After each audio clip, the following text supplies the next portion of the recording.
Welcome to The Breakdown, where we're breaking down marketing knowledge for auto repair shop owners like you. Well, hi everyone, and welcome to another episode of The Breakdown, where we take complex topics and simplify them, going old school with a whiteboard. Today, we're going to be talking about proven marketing strategies from 2025. And you say, well, Brian, isn't it like November of 2025? Isn't that a little late? Well, that's kind of the whole point, because I hate when people are doing content right now where they're talking about proven marketing strategies for 2026, but it's not even 2026 yet. So how are those marketing strategies going to be proven for 2026? These are marketing strategies that were proven for 2025. Many of these things, they didn't work in 2024. Some of them won't work in 2026. Many of them did work in 2024 and will still continue to work in 2026. But these are the things that we're seeing right now that are working in marketing. All right, let's start over here all the way on the left with what changed. The first thing, we have had lots and lots of Google updates. And we always have lots of Google updates, but one of the consistent themes that we've seen in the Google updates is that spammy content is being penalized. Now, that means that not only are they not showing spammy content in the search results, but they will actually take you out of the index if you are creating a lot of spammy content. So you don't want to spam people with your content. All right. Number 2, UX matters. UX is marketing or tech speak for user experience. So they want websites that are fast, that are mobile friendly, clean sites. What changed? Is that something that really changed? I could argue with that one. They've wanted fast, mobile, and clean for a long time, but we're seeing more and more attention being put on user experience. How many times have you seen a website that comes up high in the search results and you get to the website and it's like, man, this is a really ugly, cluttered up website? It happened. But it's happening less and less because as AI and other things come into play, they're able to tell more about what is that actual user experience going to be like when somebody lands on that website. So we all understand what fast, we all understand what mobile friendly means, but when we talk about clean sites, what we really mean is that it's not cluttered up. You don't use up every square inch on that website. You've left some white space. And white space doesn't literally mean white, like this whiteboard with that being some white space and that being some white space. It means space where there's not text and there's not images. It breaks things up, makes it easier for someone to glance at and pick out the things that they need. You don't want to jam pack your website, every square inch of it, with something. There needs to be some white space in there. It creates a much better user experience. All right, EEAT proof. EEAT is a terminology that has been used in search for a long time. And what that means is experience, expertise, authoritativeness, and trustworthiness. So when you are creating content, you want to use that acronym, EEAT, and determine, first of all, do I have the experience that allows me to create this content? Like, can the content be trusted because my background gives me the authoritativeness so that you're going to trust me? Like, does my experience give me the authority to make you trust the content that I've written? And that is essentially what is happening here. And when you create that content, are you putting all of the pieces in there? You know, are you sharing your experiences? Are you sharing your expertise? Is the authority that you have coming through because of that? And then is the content that you created trustworthy? When you get all of those things right, then you have content that is highly likely to show up and be recommended by search and by AI, by the way, which we're really not talking too much about here, but it matters. Like, that matters a lot in AI also. Okay, hyperlocal SEO. When you're creating your content and the pages on your website and everything, doing doing things on those pages that would pull in like elements from your local area, things like neighborhood names, the names of schools that might be in the area, landmarks. So if I have an auto repair shop and I'm in downtown New Orleans, I might talk about things like the World War II Museum or the French Quarter, for example. It helps the search engines and AI to get a much better idea of like where we are geographically in the world. So those are some things that I say they've changed. It doesn't mean that these were not important before. It means that they're getting more and more and more important. And every one of these things, except possibly the UX, is important to AI. And I have a feeling that the UX will come in to play in that realm as well. All right, so that's what's changed. What still works? Well, local SEO. For a brick and mortar business like an auto repair shop that's pulling most of its clients from like a 7-mile radius around the shop, local SEO is still going to be super important for you. And some of the things that you want to make sure that you're doing when you're doing your local SEO is to make sure that your Google business profile is dialed in. When I say it's dialed in, I mean that it's filled out as much as you can fill it out, that it's as accurate as you can make it, that you're going in and doing things like listing the services that you are providing and putting good descriptions of each one of those services. There's a place in Google Business Profile for you to go list each service that you do. What I recommend is starting off by listing the services that you have pages for on your website. So if on your website you have a page for check engine light repair, then you should have a service listing on your Google Business Profile for check engine light repair. If you have a page for brakes, then you should have a service listed for brakes on your Google Business Profile. Start there and then continue to build it out, and actually continue to build out your website as well. All right, geo-targeted landing pages. Something that we will hear from a client a lot. They'll come to us and I'll give you the example of my shop. My shop was in Apex, North Carolina. All right. So my shop's in Apex, but I pulled more business from Cary, North Carolina than I did from Apex, North Carolina, even though I was located in Apex. I pulled a ton of business from Holly Springs, North Carolina. I pulled a lot of business from Fuquay-Varina, North Carolina. So the cities that were around the city that my shop was in, I pulled a lot of business from there. But ranking in those outlying cities can be challenging to do because your shop's address is actually in that center city. My shop's address was in Apex. Well, I'm not going to go create addresses for a shop that doesn't exist in all of these different cities. But what I can do is I can create geo-targeted landing pages for each one of those. And the way that would work is, rather than having just a contact page that had the shop name and address and everything on it, I would have service areas.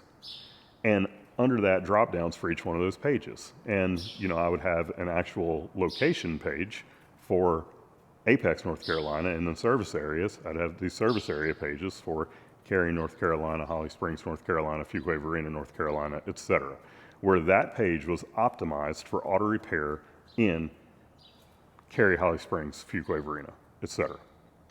So you want to create those geo-targeted landing pages if you're trying to pull business from outside, other cities that are very closely surrounding the city that your shop is actually located in.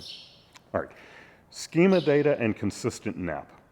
Schema could be a class in itself, so I'm not going to get too deep into that. What I'm going to tell you is that schema is code. You would only see it if you're looking at the code of the website that wraps content and tells the search engine or the AI that's reading the website what the content is that it's reading. So the address for your shop, that code that wraps it would basically say, this is the address for the shop.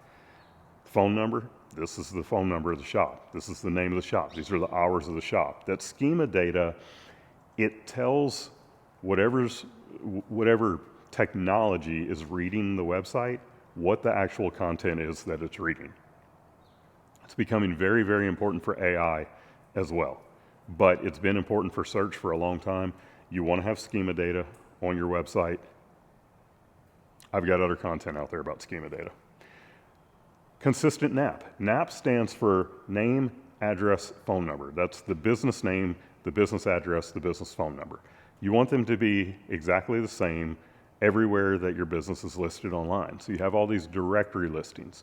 You've got, of course, your Google Business Profile, but then you have things like Yelp, Merchant Circle, yellowpages.com, your local Chamber of Commerce business directory. And when we talk about consistency, what I mean is that my shop, for example, was Peak Automotive LLC. That was the legal name of the business, was Peak Automotive LLC. Well, I could choose to list my business as Peak Automotive LLC, or I could list it as Peak Automotive. Neither one of them are wrong or right. It's just that whichever one I choose, it needs to be listed everywhere the same way. Same thing when you're doing things like abbreviating words like street. If you're going to abbreviate the word street, then abbreviate it everywhere. If you're going to spell out street, spell it out everywhere. You want 100% consistency across all of these listings of your business online. Okay, so that was local SEO. Next thing is the content that you're going to create. You want to create content that covers things like FAQs and real repair questions. FAQs would be frequently asked questions. I, for years, have recommended a book called They Ask, You Answer that is all about creating content based on the questions that your clients are asking you. That's essentially what this is talking about. They have a new book out, same author. The book is called Endless Customers. It's Endless Customers, and then right above the title of the book, on the cover, it says They Ask, You Answer 3.0. What it is They Ask, You Answer for an AI world. And it matters. That the AI difference, it matters. So when you're creating content, you want to create content that answers people's questions. Because when you have a blog post on your website that the title of it is a question, when people go to the search engines or to AI, they're usually asking questions. And when what they type in is the same exact thing that you have on your website or wherever else your content is, YouTube, social media, whatever, then your content is more likely to show up and either be the search result or be recommended by AI. So answer real world questions. You want to write in your voice and you want to use photos of your team because it builds trust. I'm going to use an example different from auto repair because not many of you are going and searching for an auto repair shop. You're obviously going to have things done at your own auto repair shop. Well, let's say that the air conditioning system breaks at your home and you go to a couple of websites for local HVAC companies, and one of them is nothing but stock photos. Matter of fact, you look at those photos and it's like, these people are probably not even in this country because we don't dress like that. You know, like the guys on a lot of these auto repair shop websites that are all wearing overalls and the license plates are this wide and this tall. Yeah, it doesn't make sense. And then you go to another HVAC company's website and every picture that's on there is an actual person that's on their team performing an actual air conditioning repair that they did for one of their clients. Which one of those is going to resonate with you more? I already know the answer to that. It's the same exact thing for auto repair. So make sure that all of the content is written in your voice, not AI generated crap. And I'm not saying not AI, I'm saying not AI generated crap. You actually should use AI. It is an amazing tool that is at your disposal. It will write better than most humans will write, but it will regurgitate the same old thing. You know, you can go to it and say, write me a home page for an auto repair shop website, and it'll write you a home page for an auto repair shop website. And that content would probably work on any auto repair shop website in the country, maybe even in the world. But until you feed it all of the information about your shop so that it can create something that is custom, like it wouldn't work on another website because it's so customized to you. Until you do that, you don't want to use that content. You need to learn either write it yourself or you need to learn how to use AI really well to produce very high quality custom content. We do it all the time. All right, build trust, not fluff. When you're creating content, we don't put fluff in there. People don't have time for fluff. As a matter of fact, if you're one of our clients, one of the things that you'll see that we've started doing on our blog post is we will put a TLDR at the top. TLDR stands for too long, didn't read. A lot of people refer to that as a summary. We will summarize the entire article in one paragraph. So the people who are just looking for a quick answer can get the quick answer, and the people who want to read the details can read the details. Build trust. Don't fill your content with fluff. All right, video marketing. I bet you've never heard me talk about video before. When you're creating video, you want to post it to your social, you want to put it on your YouTube, and then you want to have links that are going back to related content on your website. Also have that video embedded into your website. Do things like introduce the team. It helps that whole idea of build trust, but do things also that are going to encapsulate that whole EEAT thing, the experience, expertise, authoritativeness, and trustworthiness. There's so much. An auto repair shop is a content machine. You will never run out of topics to cover for an auto repair shop. So use video in your marketing, all right? Email marketing. We've been saying for 15 years now that email is dead. And I love the example of, I think it was the Wall Street Journal that put out an article one day saying that email was dead. And that article was the most emailed article of the day. Email marketing is not dead. But go beyond the service reminders. The service reminders, you're going to put an email in front of someone about every 6 months. But when you put out updates, like this content that you're creating, these videos that you're creating, you can send that out in email. I wouldn't go overboard with it, but a once-a-month email is just going to remind people that you exist. Because in the world that we live in, with all of the stuff that's coming at us all day, every day, people will forget. Even if you've provided a great experience for them, they will forget. So don't allow them to forget. Send them an email every once in a while. It hits their inbox, just reminds them you're there. A/B testing. This is something that mostly sophisticated marketers are going to do. But it's where you would create two identical web pages, except something might be different. Like the headline might be different, or the color of the call to action button might be different. And you put software in place that alternates when they get served to people so that you can test which one of them performs better. A/B testing can be done on things like subject lines. It can be done on things like the images that you use on your website. All of these different things, okay? And your calls to action. You know, one call to action, it's a weak call to action, but it might be learn more, whereas another call to action might be click here to schedule an appointment. And you can test these things against each other. So we've talked about what changed, what still works. Now we're going to talk about what do you do from here going forward. Well, first of all, you need to audit. What is working and what's not, okay? Once you've done your audit, you need to take action based on what you found in your audit. So double down on the winners. In other words, do more of what's working, or cut the dead weight, stop doing what's not working. And then partner. Partner with pros who know auto repair, not vendors, actual partners, people who are invested in your marketing. Most marketers would have no business doing repairs on their own cars. And most repair shop owners have no business doing their own marketing. There are exceptions. You know, I'm a marketer, but I used to be a master technician.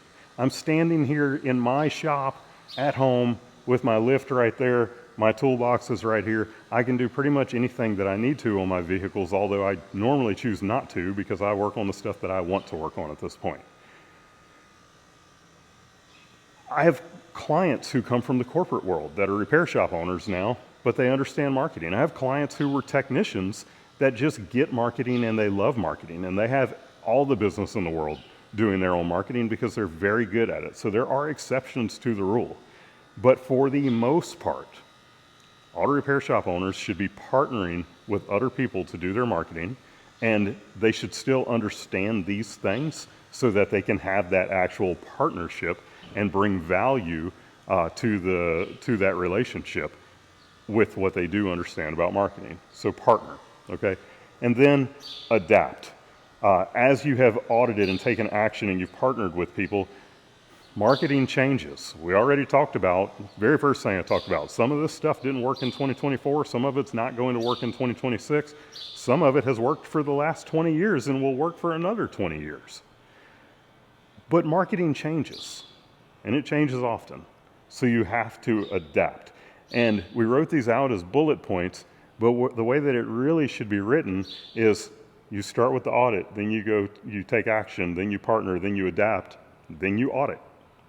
Then you take action, then you partner, then you adapt. It's a circle that just keeps going around and around and around, because every time that you do this, marketing changes. And what worked yesterday may not be working today or tomorrow.